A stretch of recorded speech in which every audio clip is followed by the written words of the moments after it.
आजकल औलाद का खून सफ़ेद हो गया, यानी कि जायदाद की खातिर और दौलत की खातिर अपने बाप को ही कत्ल कर डालते हैं। इस तरह दो वाक़ये एक ही हफ्ते में पेश आए। पहला वाक़या अगर मैं आपको सुनाऊं तो आपके रोंगटे खड़े हो जाएंगे कि क्या इस तरह भी बेटा अपने बाप को मौत के घाट उतार सकता है।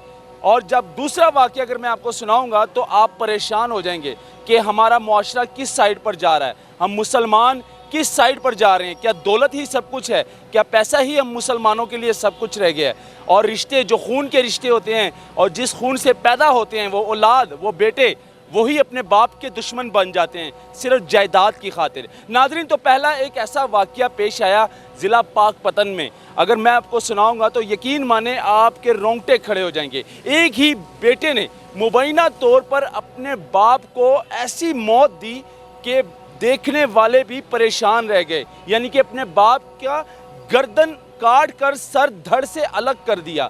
एक साइड पे ये तस्वीर चल रही है सिर्फ जायदाद की खातिर, यानी कि वालिद घर पर सोया था तो बेटा मुबैना तौर पर रात को घर आता है और अकेले मौके का फ़ायदा उठाकर अपने वालिद को कुल्हाड़ियों से मुबैना तौर पर ज़िबा करता है और मुबैना तौर पर उसका सर धड़ से अलग कर देता है। तो ये तस्वीर एक साइड पर चल रही है। ये है जी पाकपतन का वाक़या, जो कि एक बेटे ने अपने बाप को पैसे की खातिर यानी कि जायदाद की खातिर कत्ल किया। और अगर मैं बात करूँगा फैसलाबाद की, तो एक बेटे ने बड़ी ही बेदर्दी के साथ अपने वालिद को सरेआम रोड के ऊपर फायर मारकर कत्ल कर दिया। और एक फायर नहीं, चार फायर मारे उसने अपने वालिद को।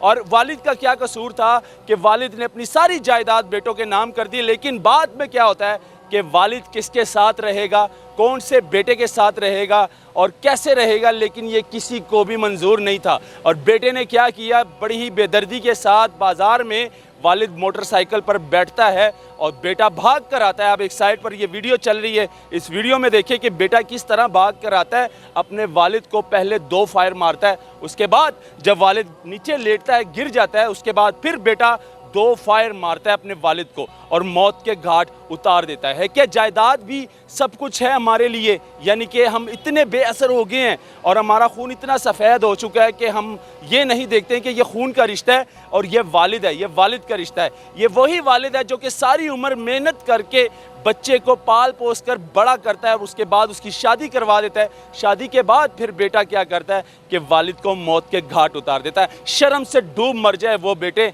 जो इस तरह की हरकत करते हैं। जो ये वाक़या पेश आया पाकपतन में और उसके बाद फैसलाबाद में, तो वो बेटे तो शर्म से डूब के मर जाएं कि वालिद का रिश्ता सबसे ऊपर और सबसे ऊंचा रिश्ता होता है। लेकिन इनको ये नहीं आई समझ कि वालिद को किस तरह से इन्होंने बेदर्दी के साथ और दर्दनाक मौत दी और वालिद को किस तरह इन्होंने ज़िबा करके सर जो है वो धड़ से अलग कर दिया। नाज़रीन, ये दिखाना बहुत ज़रूरी था। जब मैंने ये दोनों केस एक ही हफ्ते में देखे तो मेरे खुद रोंगटे खड़े हो गए।